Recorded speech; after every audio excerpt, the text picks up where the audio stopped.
Hi there and welcome back to Japan, where we're going to be checking out a little bit more of a non-Japanese group. That's right, we're checking out a bit more of DREAMCATCHER. Now, DREAMCATCHER are a group who have come across from our World Tour Wednesdays, as I've said so many times before, because there was a lot of support and a lot of popularity with them. I mean, this is a group who are, they're from that whole K-pop scene, but they're very different, usually adding elements of rock music to what they do. So we're going to check this out and see what we think. This is a song that I haven't heard yet called, well, it's got something in Korean, a lot in Korean, and then it seems to have Fly High, which I'm presuming is just the direct translation. Who knows? Anyway, the very first frame that comes up on my screen when I load this is someone surrounded by birds. Sorry, I don't know the names of every single member, but yes, someone surrounded by birds. So I'm assuming they're going to take that title to a very literal conclusion. Anyway, let's check this out, see what we think, and then we'll talk about it more afterwards. Here we go, Fly High by DREAMCATCHER. Oh, they were butterflies. I stand corrected. And bears.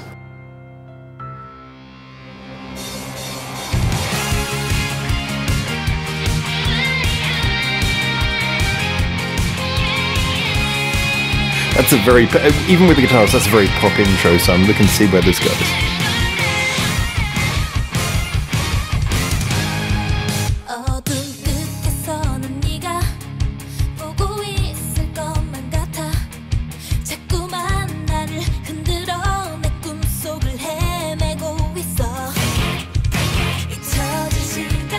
That was a very dramatic stab there.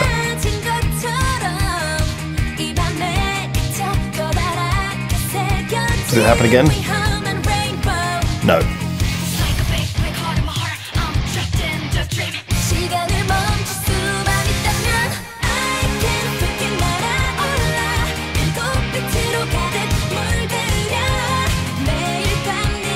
I do feel the strings are more prominent than the guitar, in this, which is not a bad thing, but it's coming off sort of like very sweet and poppy, really.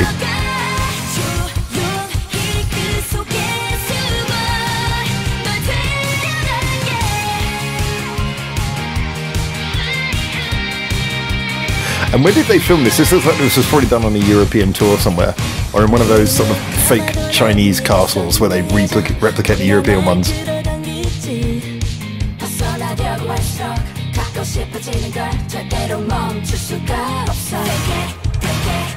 I like those little stabs when they come in and the little sort of bits where it goes a little bit hip-hop in the vocal just suddenly out of nowhere. It's taking this smooth melodic song and adding little rhythmic bits to it.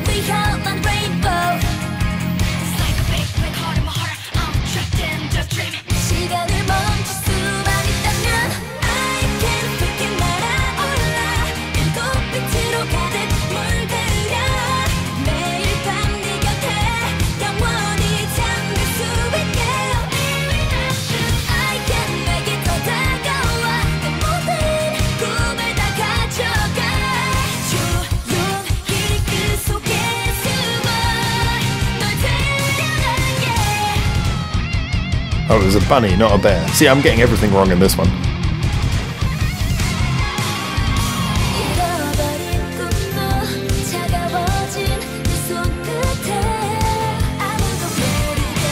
That's an interesting change.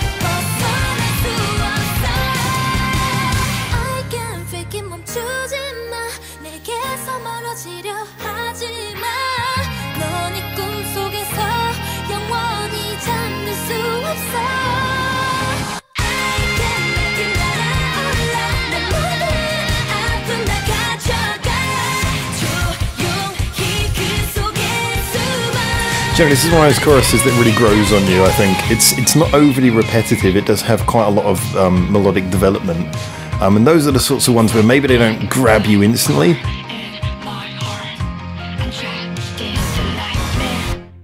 Nice little end there. But they build over time. Oh, there's more. Uh-oh. 3 seconds to go.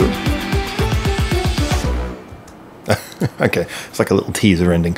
I know that they do all of these as part of like a sort of a chronological thing. There is a story running throughout them, and I did see little things. You know, I've seen enough of them now. I don't know chronologically, time-wise, when this came out, but I saw little things that seem to allude to other videos, like the presence of the little. You know, there's a spider that comes up a couple of times in other ones. I think it was You and I has the spider thing in it, and actually it also has the little glass. Oh, maybe that's what that's to do with. See, I'm starting to see like common threads in some of the videos, but I honestly don't know what the connection is between them, and I don't really understand. My Korean basically comes down to enough to survive, go to a restaurant, you know, ask the time, things like that. So when it comes to Korean, I'm nowhere near, not even as good as Japanese, so there is no chance that I'm going to be able to tell you what that song was about. However, finally, yeah, so let's have a little think about what that, did it work?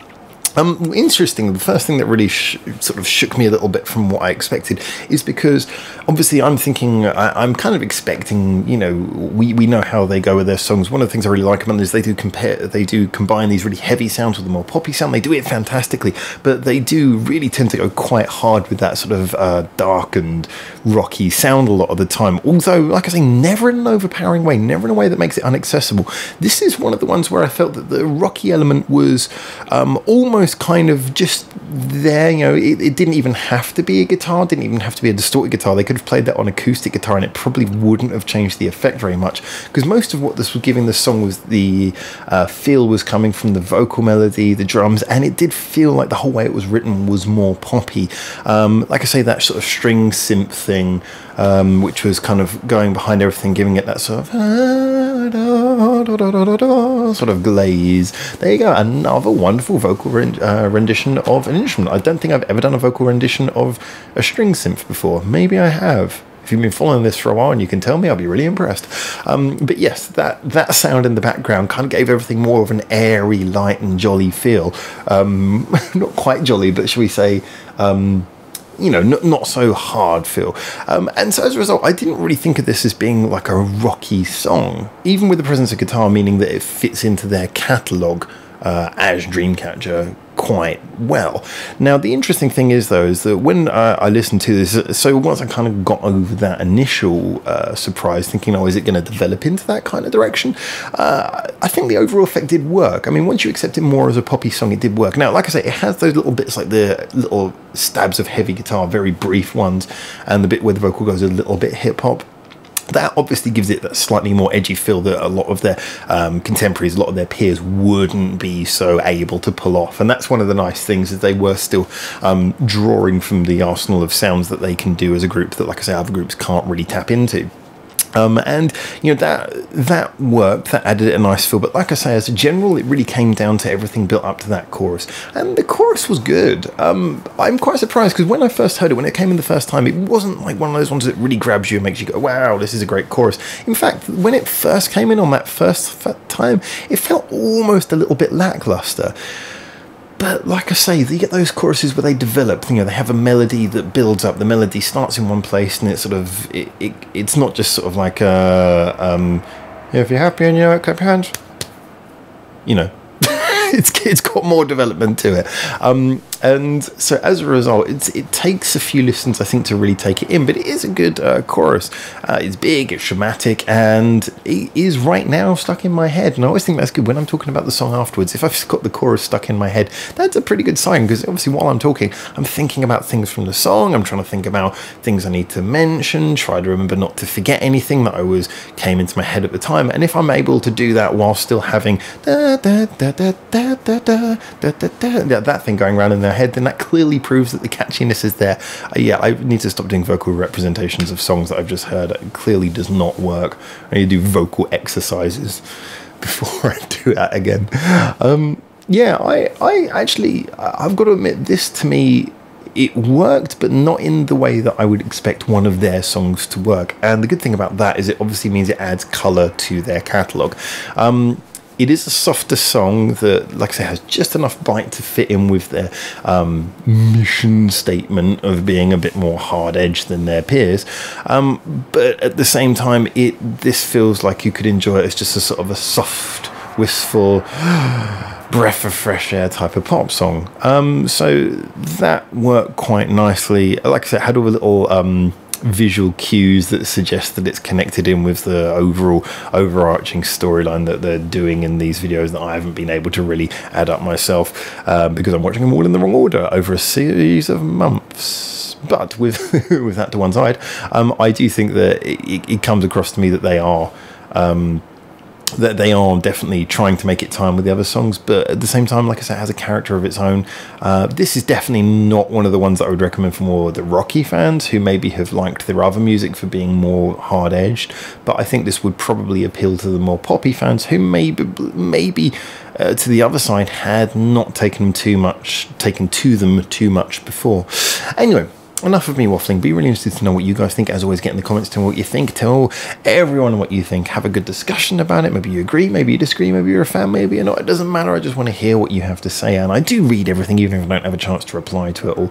But for now, from Japan, as always, thank you so much for tuning in. You have a lovely day, and I'll see you soon on the next video. But until then, for now, ciao, ciao.